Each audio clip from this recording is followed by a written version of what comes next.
So good morning, everybody. This is Chris with the Utah Meditation Center. And I want to talk a little bit this morning about urgency. I received an email from somebody who's working on themselves, and they have noticed that as they increase their meditation, that this incredible sense of urgency comes up, this incredible sense of needing to accomplish a lot, not only in their professional life, but in their artistic life, and also in their meditative life. And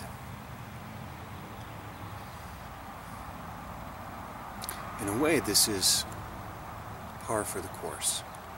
This is what happens when we get in touch with, when we get more in touch with what's actually happening in this realm. You could call it this realm here, this unstable human realm. We recognize that if we sit long enough, we recognize that it's time limited around here, that things indeed are urgent, that when we see an old person, we recognize that we're not exempt from that fate as well. The only way, like somebody once said, the only way to not get old is to die younger or young.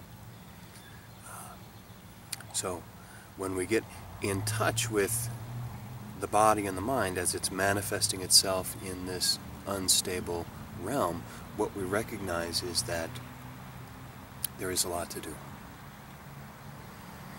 And that if we're going to do it, we need to make a start. And furthermore, nobody's going to do it for us.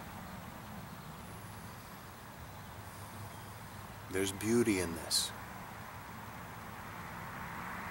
The fact that in the human realm,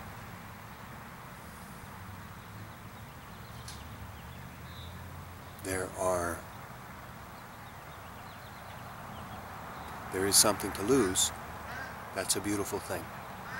Without this awareness, life becomes meaningless. It becomes like, well, you can imagine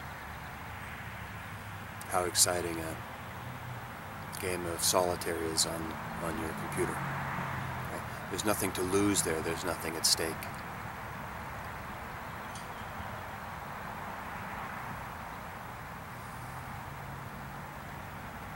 And so that's one side of our practice. And the other side, of course, is, you could call that side the relative aspect. That it is time limited. I am embedded in time and space here.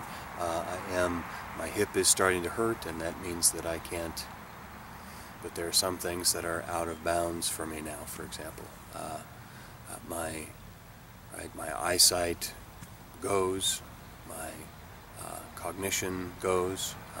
Things that were appropriate in my teens and 20s are not appropriate in my 60s and 70s. The world moves on. So that's one side of our practice.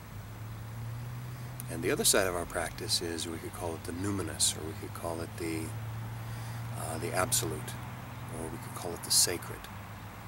And the sacred is what we saturate ourselves in when we meditate. We become holy.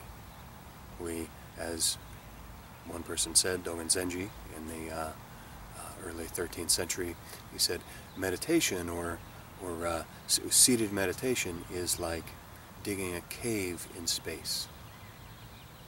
So when we meditate with our breath, we literally sanctify the environment.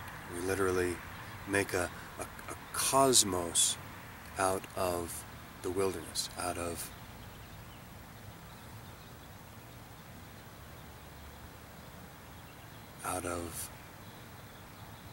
that which was unsanctified, that which was unholy, we sanctify it, we make it holy. And we saturate ourselves with this by virtue of the meditation. This happens as an effect of the meditation, or rather our awareness of it happens as an effect of our meditation.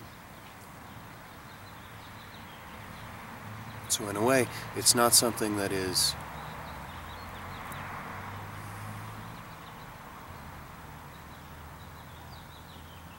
caused. It's something that was always there, but it is something from our subjective point of view that very much appears to be caused. There very much appears to be that there was a time when I was not saturated in the sacred, and there certainly appears to be a time that I am indeed saturated in the sacred. Right? So this sacred that we saturate ourselves in is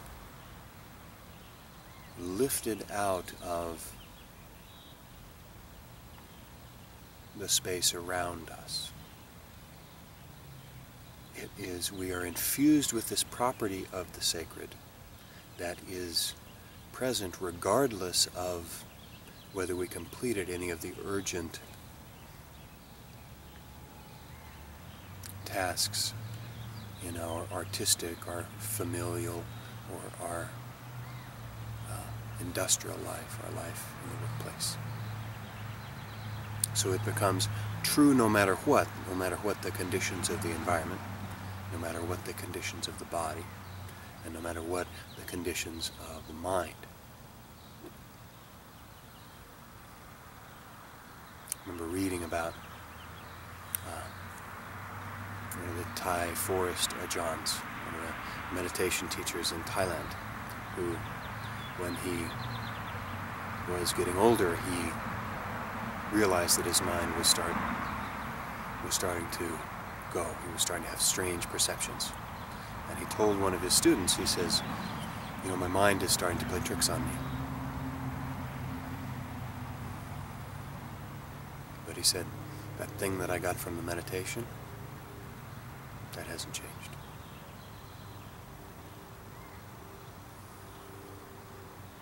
So what we're learning how to do here with our meditation, with this simple practice of bringing the mind and the body together in the present moment, in a non-dramatic fashion, deep down in the body,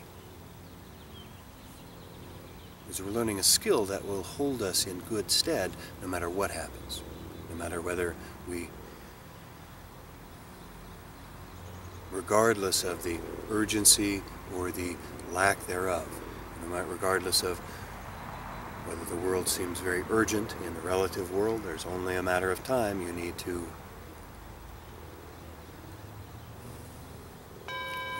decide whether you're able to go to medical school before it's too late. You need to do that in your early 20s. And then the world moves on, and in your mid-40s, it's too late to go on that journey. So there is urgency and there is relaxation. Moving back and forth between these,